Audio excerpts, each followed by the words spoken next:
Hello, sixth graders. Today we're going to be working with broken line graphs. And what that essentially means is unlike a one line graph that just has a straight line, a broken line graph has several different lines to it that it's all connected. So it kind of looks like a snake or a curve to a line. Let's see a couple of these. Here's a broken line graph.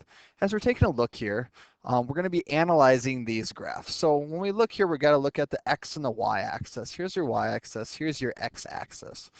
Um, your y-axis says the distance in miles, and it looks like it's going up by 2, 4, 6, 8, 10, 12. So for every little line here, it equals 1 mile.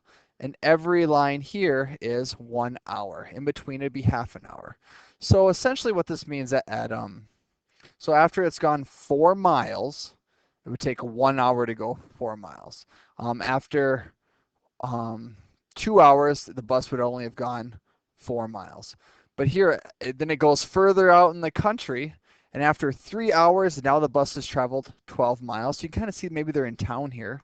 And then here at the 5 hour mark, it looks like the bus has already traveled 20 miles. And then they kind of let some kids get dropped off in the country. And then it looks like the bus drives all the way back home without dropping any kids off. That's what that quick line means right there. So it takes about, I don't know, looks here about the 5.5 mark to the 6.5 mark, about an hour to travel about 16 miles. And then they drop, maybe kind of get some gas, go a few different places, and they get back to the bus garage. So that is the bus route for a bus driver. Interesting. Take a look at this other graph here. People in a store. So it's kind of nice to see this, kind of like if you go to IKEA or Mall of America, and you can kind of see this stuff on Google when their peak times are, when to go to places when there's a lot of people or when there isn't a whole lot of people. Looks like right here at 1 p.m. would be the busiest time in the store. If you go earlier in the morning, there's less people. If you go earlier or later in the evening, there's less people there. That's essentially what this broken line graph is demonstrating. Here's another one, viewing time in minutes. I'm not sure what the title of this graph was, but essentially it's just showing um, kind of the busy times of months. Looks like April's a busy month here, June's a busy month, but in the early winter and then the late fall, it's not real busy there. Maybe this is a resort and traveling different locations. So let's take a look here. We're going to take a look at this data and fill this out. So we elapsed time as the amount of time that's passed, and here's temperature of hot tea. So it looks like the tea started off at 160 degrees Fahrenheit. That's real hot. And down here is how much time has passed. So at the zero of time passed, we look all the way up at 160. So put 160 in there. Okay. The next part is at the 10. We'll go all the way up. The 10 is at a 120. The 40 is in between the 90 and the 80, so that'd be about an 85. We'll go down here to, this is a 5, so the 5 would be right here. We'll go all the way up. The 5 is at 140. And now we're going to work backwards. We're going to take a look at this y-axis and see how much time has passed. So at 100, 100 would be right here. That would be a 20. And then at 115, which is right here, that would be straight down this line to right here. Interesting. This one's a little trickier. Let's take a look here again. So at 115, it's in between. I'm going straight down. And it looks like it's in between the 10, and this would be a 15 here. So we'll put down 12.5, or we'll put a 13. Close enough. That's super interesting. Let's take a look at another one of these graphs here. What is the T's approximate temperature after 30 minutes? So after 30 minutes, about what's the temperature? It's at 90 degrees Fahrenheit. But how many minutes does it take for the tea to cool to a temperature of 95? Well, 95 is right here, and that would be between the 20 and the 30. This would be a 25 degrees Fahrenheit. Just taking your time and reading this graph. But how many minutes do you think it would take the tea to cool to a room temperature of 70 degrees? Well, here's room temperature of 70 degrees. So that means that we're off the graph here. So that means the 70 degrees is this line right here. So if you're seeing this and it's kind of from 40 to 60, from this dot to this dot. So in about 20 minutes, started at 85, it only dropped 5 degrees here in 20 minutes. And it looks like it's kind of getting to a pretty steady rate here. So I would think in order to get to 70 degrees, we're at 80 here. And if it's going at this rate here, it's continuing at that rate. So between these two right here, listen to me really close here, kids. So this took 20 minutes to reduce 5 degrees. And right here we're at 80. We're trying to get to 70. So I would say for another 5 and another 5 to get down to 70 would be 20 minutes here, 20 minutes there. I would say another 40 minutes on top of the 60. So my advice is 80 minutes would be my guess. And now I would explain how do I think that? Because it took 20 minutes between 85 degrees Fahrenheit to get to 80 degrees Fahrenheit.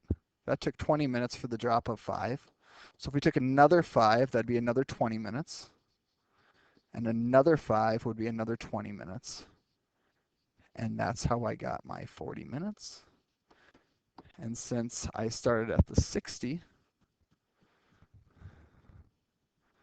another 20, so actually, that's like 60. 40 plus 60 would be 100, which means I made a mistake. And this would take 100 minutes to get to that time. Interesting. We'll see how that works. And I will gladly talk to you kids if you disagree, but you see kind of my thought process behind that? That's how I would try and solve that problem. Does a tea cool at a constant rate? A constant rate would mean this. It cools at the same exact pace all the way down. You can easily tell that it does not cool at a constant rate because it cools really quick here, and it looks like it levels out, and it takes a lot longer to cool. Just like I showed you in the last one, it took about 20 minutes for it to cool 5 degrees. So that's how we were able to figure that out. Now we get to do some multiplication. We're going to do 32 times 54. 4 times 2 is 8. 4 times 3 is 12. Now, I've always told kids this in the past. This is essentially like a 0 there. So you got to put a 0 here for a place value holder. And then you can go ahead and multiply. 5 times 2 is 10. 5 times 3 is 15. Plus 1 is 16.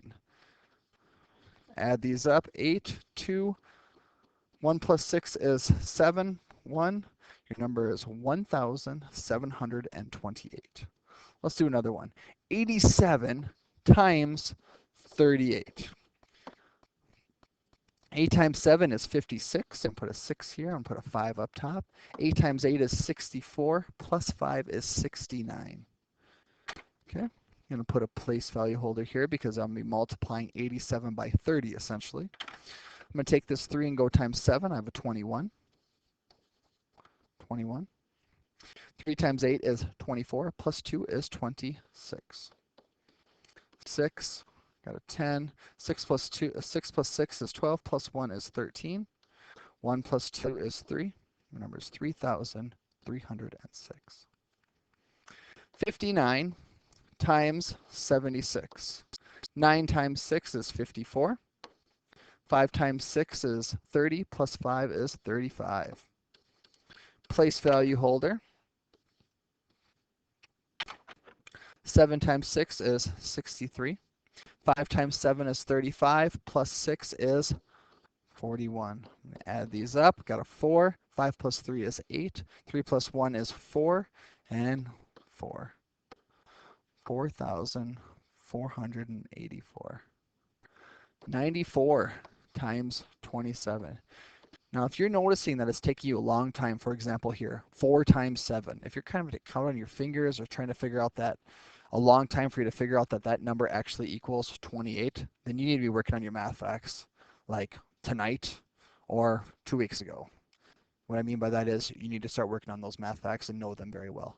7 times 9 is 63, plus 2 is 65. We have a place value holder here. I'm going to put that with a different color just so we understand what I mean by that. Then I'm going to go ahead and multiply. 2 times 4 is 8. 2 times 9 is 18. I'm going to add these up. I have an 8. I have a 13. 5 plus 8 is 13. 1 plus 6 is 7. Plus 8 is 15. 1 plus 1 is 2. 2,538. That is how you multiply by two-digit numbers. Hopefully that was a little review for you. You kind of understand you don't have to necessarily be as quick as I was with your math facts. I was kind of going at a decent pace so I could kind of stay under my 12-minute time limit I kind of set for myself for you kids on these flip lessons. But the main thing is you need to know how to multiply when you're especially in 6th grade, because everything else I teach you this year is going to be a lot easier if you can multiply by all the way up to your 9s. Good luck tomorrow working on your broken graphs and spending a little time doing a little multiplication. All right, hopefully this helps. Good luck.